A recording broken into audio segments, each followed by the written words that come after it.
Barry Fuller, John Marks. The London Sports Hall of Fame inducted 7 new members during a ceremony Monday morning. That was 6 individuals and 1 team. That team was the 1975 London Majors, the last London team to win the Senior Inter-County Baseball Championships. Art Needy is a name that is most associated with the London Majors. He was with them for 46 years, many as a player and 27 as an owner.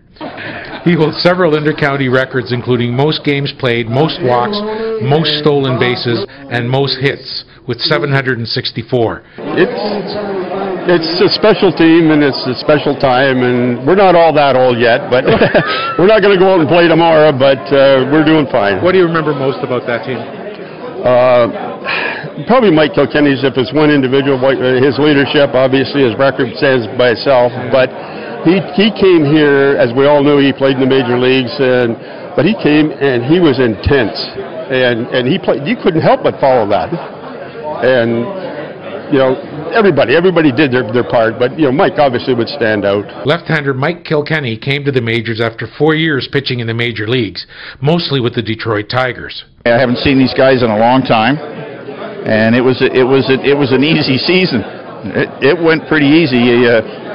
I had a lot of fun, and they were great guys to play with, and I think we could have taken on at least a AA or even a AAA team at one point there and beat them. It was pretty good, and everybody got along. The whole team blended, and I've had a lot of nice compliments from the guys I played with, and I mean Haggett hit a home run almost every night, and it was pretty good.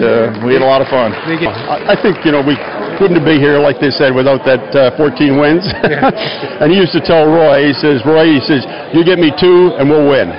That was the guarantee. So he did it time and time again. Yeah. And people forget, too, the first game we played, he pitched, obviously, and he got a no decision because we couldn't get 2 until the 11th inning. He went 10 and was 1-1. There was some funny stuff happened, but I remember stuff in the infield that went on. The chatter between guys on the infield and the BS in the dugout was just beyond nonsense. It was nothing to do with baseball. I really did have a good time. I mean, I had a great time. Camaraderie was really good. It was really good. I mean, you hear that on movies, well, we're like a family there, but this group was. I mean, they were like a family. I'll tell you another thing I remember. I remember opening day when George came down to the bullpen on the right field line and said, "Could you back off for 20 minutes? We're still letting people in." Is that right? So the place was full, and there weren't stands down the side. There were people standing there. Yeah. So I remember there was huge crowds, and I pitched Friday night in London. That was my gig, and I didn't make very many road trips. Didn't have to, and I just pitched Friday night, and they were lined up, and it would be nice to see that again instead of 500-600. It'd be nice to see 5,000-6,000, eh?